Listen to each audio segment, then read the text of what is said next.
Shalom, salam sejahtera. Renungan malam seiman pada malam hari ini berjudul Menyalibkan Diri. Namun aku hidup, tetapi bukan lagi aku sendiri yang hidup, melainkan Yesus yang hidup di dalam aku. Dan hidupku yang kuhidupi sekarang di dalam daging adalah hidup oleh iman dalam Anak Allah yang telah mengasihi aku dan menyerahkan dirinya untuk aku. Galatia 2 ayat 20. Kita masuk pada tesis yang ke-19. Tidak seorang pun yang dapat menyalibkan dirinya sendiri atau membawa dirinya untuk menyerah kepada Tuhan. Orang lain yang harus lakukan itu untuknya. Mungkin salah satu kebenaran yang paling sukar untuk diterima adalah kita tidak dapat menyerahkan diri kita sendiri. Kalau saja kita bisa memberikan penyerahan, berarti kita tidak perlu untuk menyerah. Jikalau kita sanggup berbuat sesuatu, maka sudah jelas kita tidak perlu untuk berserah. Sebab penyerahan berarti kita tidak sanggup untuk melaksanakannya sendiri. Dengan demikian, penyerahan adalah pekerjaan Tuhan, di mana kita sama sekali tidak dapat melakukan itu oleh diri kita sendiri.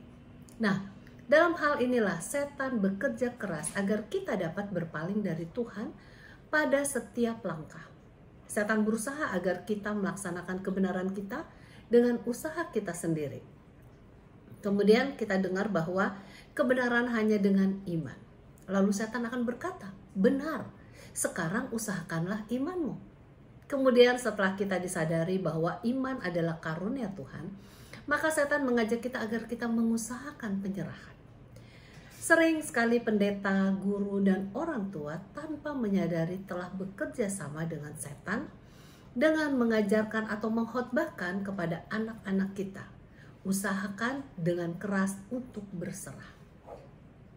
Alkitab membuat analogi penyaliban sebagai lambang dari penyerahan sebagaimana yang tertulis dalam ayat inti kita yang di atas tadi.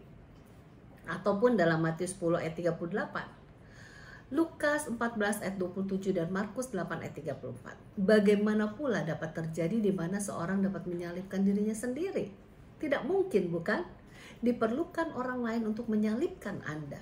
Demikian juga halnya dengan penyerahan. Hanya dengan jamahan Roh Suci sajalah seseorang bisa mempunyai penyerahan kepada Tuhan.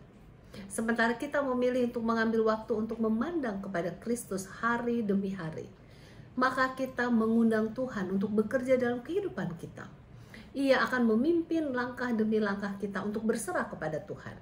Jadi dengan perkataan lain, penyerahan itu mungkin hanya terjadi apabila Tuhan bekerja dalam kehidupan kita. Oleh sebab itu, marilah kita berikan waktu kepada Tuhan untuk menghasilkan penyerahan diri kita kepadanya, hingga kita dapat bertumbuh dalam iman dan penurutan untuk kemuliaan Allah.